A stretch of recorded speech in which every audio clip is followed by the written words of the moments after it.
ठग की बेटी की कहानी। तो सुनिए एक ऐसी कहानी जो साहस, रहस्य और परिवर्तन की है। पुराने समय की बात है।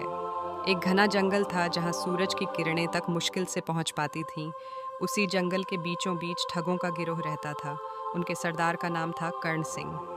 एक ऐसा ठग जिसने अपनी चालाकी और हिम्मत से इलाके में खौफ मचा रखा था। लेकिन इस कहानी का असली नायक तो कोई और ही है। सुरभि, कर्ण सिंह की बेटी। सुरभि का दिल अपने पिता की तरह कठोर नहीं था। वह जंगल के जीवों से प्यार करती थी और खुले आसमान के नीचे नई दुनिया देखने की ख्वाहिश रखती थी। उसके पिता ने हमेशा उसे सिखाया, इस जंगल से बाहर दुनिया बड़ी खतरनाक है। लेकिन सुरभि के मन में एक सवाल हमेशा उठता, क्या सचमुच सारी दुनिया खतरनाक है या यह सिर्फ पिता की सोच है? खजाने का रहस्य। एक दिन सुरभि को कुटिया के पास एक पुराना पुर्जा मिला।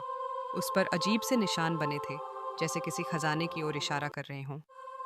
उसने खुश होकर पुर्जा अपने पिता को दिखाया, लेकिन कर्ण सिंह की आंखों में चिंता की लकीरें खिंच गईं। उसने पुर्जा छीन लिया और आग में फेंक दिया। इन बातों से दूर रहो सुरभि, उसने कहा। लेकिन सुरभि की जिज्ञासा तो अब और बढ़ गई थी। आखिर यह खजाना है क्या, और पिता क्यों इससे डरते हैं? रात को जब जंगल में अंधेरा छा गया और सब सो गए, सुरभि ने चुपके से पुर्जे के बचे टुकड़े उठा लिए। उन पर बने निशानों को ध्यान से देखा और समझ गई कि यह पुर्जा उसे जंगल के उत्तर दिशा में एक गुफा तक ले जाएगा। साहस का सफर। अगली सुबह सुरभि ने बिना किसी को बताए गुफा की ओर जाने का फैसला किया।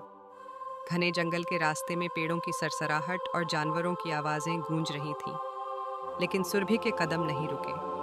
कुछ देर बाद वह उस गुफा तक पहुंच गई। अंदर झांका तो देखा कि वहां एक पुराना नक्शा रखा था। जैसे ही उसने नक्शा उठाया, दीवार पर चमकते हुए अक्षर उभरे, जिसका दिल सच्चा होगा वही इस रहस्य को सुलझा सकेगा।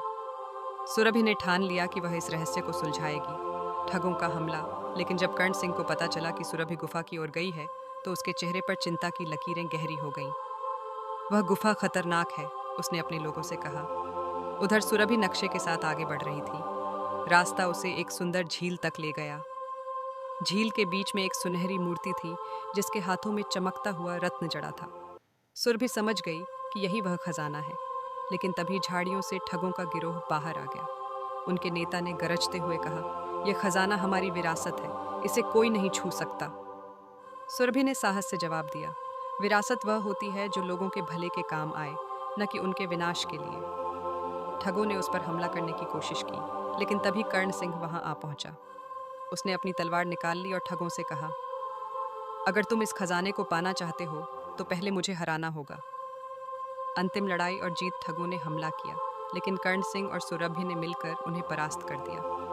अंत में ठग हार मान गए और जंगल छोड़कर चले गए। कर्ण सिंह ने अपनी बेटी की ओर देखा और गर्व से कहा, तुमने मुझे दिखा दिया कि असली ताकत हथियारों में नहीं बल्कि सच्चाई और साहस में होती है। सुरभि मुस्कुराई। अब वह जान चुकी थी कि उसका जीवन ठगी और अपराध की छाया में नहीं बीतेगा। उस दिन के बाद कर्ण सिंह ने ठगों की दुनिया को हमेशा के लिए अलविदा कह दिया। उन्होंने उस खजाने को गांव की भलाई के लिए समर्पित कर दिया। गांव वालों के लिए सुरभि अब एक नायिका बन चुकी थी, जिसने अपने साहस और सच्चाई से न केवल खजाने का रहस्य सुलझाया, बल्कि अपने पिता का हृदय भी बदल दिया। तो साथियों, यह कहानी हमें सिखाती है कि सच्चाई और साहस का रास्ता भले ही कठिन हो, लेकिन अंततः वही हमें हमारी मंजिल तक पहुंचाता है। धन्यवाद।